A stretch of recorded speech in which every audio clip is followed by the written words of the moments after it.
So, Rally Barbados continues on race 1. More action. Sit tight. So, Rally Barbados 2013, and day 1 was to be contested over 11 stages covering 54.4 competitive kilometers. However, with stage 5, Sailor Gully, being cancelled before the lunch halt, it was reduced to the total of 50.1 kilometers. 5 stages were slated to be contested after the lunch halt on day 1, covering a total of 24.2 competitive kilometers, with some of the stages being contested under the cover of darkness. A front right flat tire saw Neil Armstrong posting a time outside the top 20 on stage 7 immediately after the resumption, which was just shy of the 20 seconds off the stage winner, but he still maintained his 4th place in the overall standings.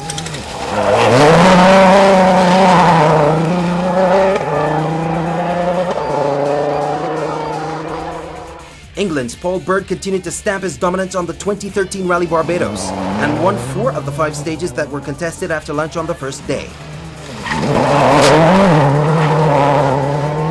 By the end of the day, his lead was up to 28 seconds.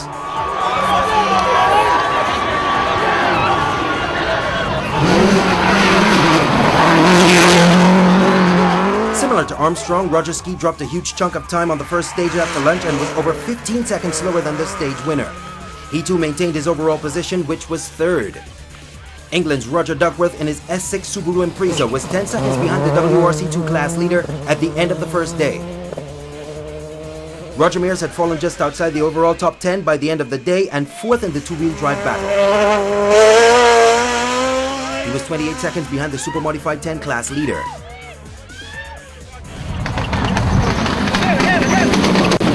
Roger Hill was the leader of WRC2 and 5th overall. England's Kevin Proctor was 3rd in WRC2, adrift of the class leader by about 17 seconds, and he was 9th overall.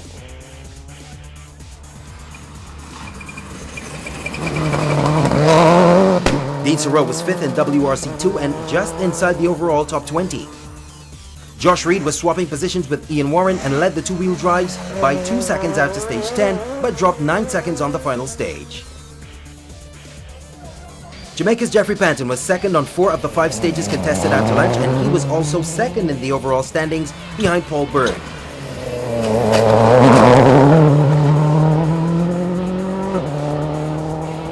Andrew Malalou was limping through this stage, and here Andrew Jones, who was 2nd in Super Modified 11, passes him.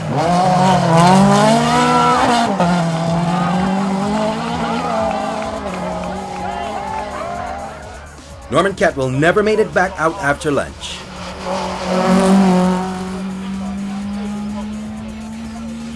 Martin Stockdale was 5th in Super Modified 12, adrift of the class leader by about 2 minutes.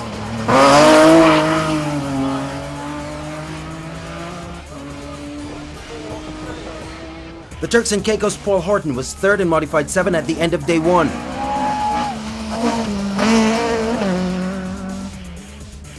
Justin Campbell was still in the overall hunt at the end of the day. England's Andrew Siddle was leading the International Historic class. Mark Thompson was a mere 12 seconds off the Group N leader and mentioned he had told his co-driver he didn't want to know any of the times during the rally. Despite this spin out on oil left by another competitor, he was close enough to challenge for the class victory.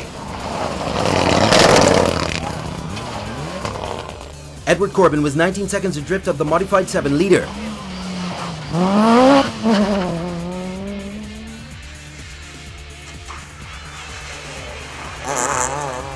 Wayne Archer mentioned that he was having problems with the Peugeot.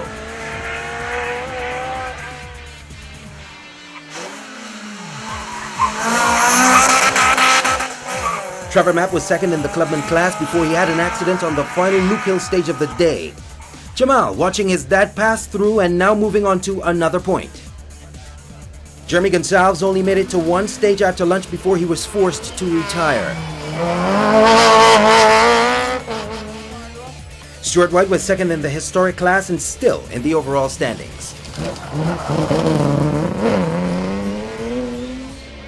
Sean Cox was the leader of Modified 5, which saw 2 crews reclassified into a different group. Brendan McKenzie was second in Super Modified 9 at the end of day 1.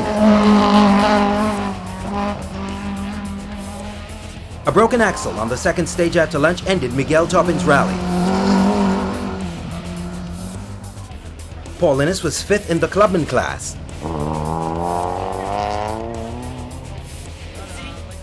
David Brewster was 3rd in the historic class. Neil Corbin was leading Modified 6 at the end of day 1. Stage 10 and 11 were run under the cover of darkness.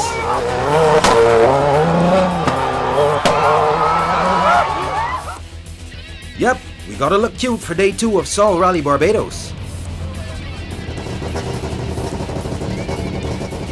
The 2013 edition of Sol Rally Barbados moved to the east of the island for day 2, which was to host 11 stages and cover a total distance of 60.6 competitive kilometers. The service park was at Andrews Factory, and there were 3 stage venues on the day. Roger Skeet, we're here at the start of day 2, and you lay in 3rd position. How was day 1? Oh, day 1 was great, man. We had a good day with some challenges, but the time lost on the 3 stalls with the launch control going south is unfortunate, but we've been able to rectify it. What's the plan? You going out after those seconds? We can only do that. That's the only option. Go after it. Jeffrey Panton, we're here, day 2 Rally Barbados, and you lie in 2nd place. How does it feel? It feels good. We expected to come here and do our best, and we've done pretty good so far. We've been a little cautious, especially in the night last night when the rain started to fall. But all in all, it's a good position to be in. To match Bird on the stages is quite difficult, and he has a bit of a lead, which would be very difficult to overcome. But we'll do our best this morning to put him under some pressure and see what happens. Paul Bird, we're here on day 2. Just clean the lens. Stop. And you said what you were going to do. You said you weren't going to give them a chance to watch out for the bird. You're leading. How does it feel? Yeah, pretty good. That's day 1 out of the way, so I always think that's a difficult day. Loads of road mileage and that. So hope today's a little bit easier, really. I like today's stages. Suit my car even better. So just keep my head down and try and keep it as smooth as we can, really. Wow! Day 2 was to cover approximately 60 kilometers for a total of 110 competitive stage kilometers. Stage 12, day 2, the first stage of the day, Kendall St. John, We Rock. After the reseeding, rally leader Paul Bird was the first on the road on Sunday and opened the day with a stage victory on the 5.4 kilometer long Kendall stage.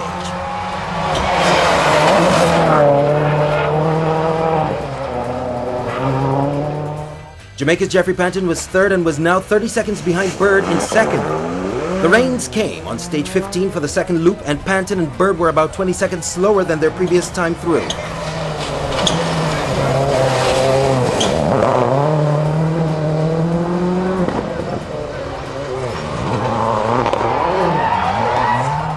While everyone else seemed to lose about 20 seconds, Roger Skeet seemed to thrive on the wet and recorded the 3rd stage victory of the rally.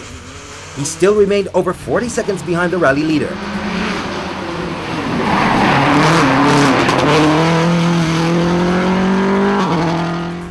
After winning the Scotiabank King of the Hill, Neil Armstrong had gone winless on the stages on day 1, along with some bad fortune throughout the day. However, he was looking for a better showing on day 2.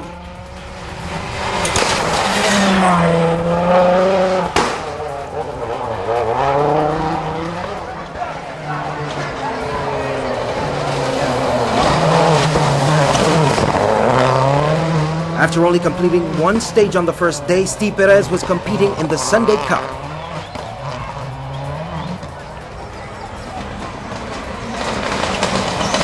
Roger Hill started the day leading WRC2 but was rapidly losing time to the hard-charging Roger Duckworth, and by the 2nd stage of the day he had slipped to 2nd in the class.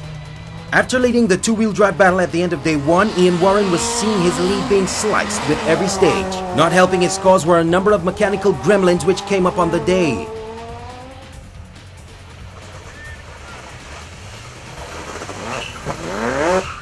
Roger Duckworth had made up enough ground on Roger Hill to take over the class lead by the end of stage 13.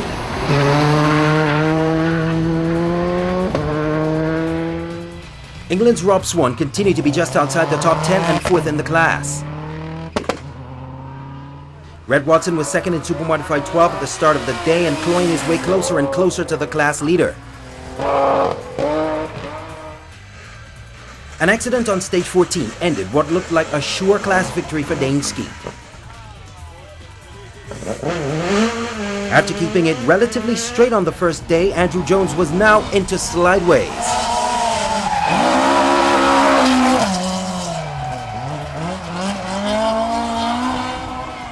David Sindhill was going well in his first Rally Barbados.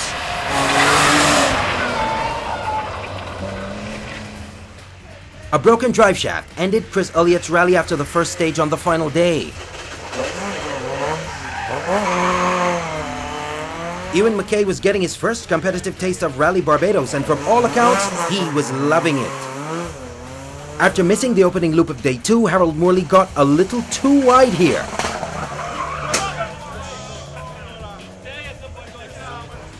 Rob Weir in his Triumph TR7 missed this corner. Ron Graves was running in 3rd in Modified 7.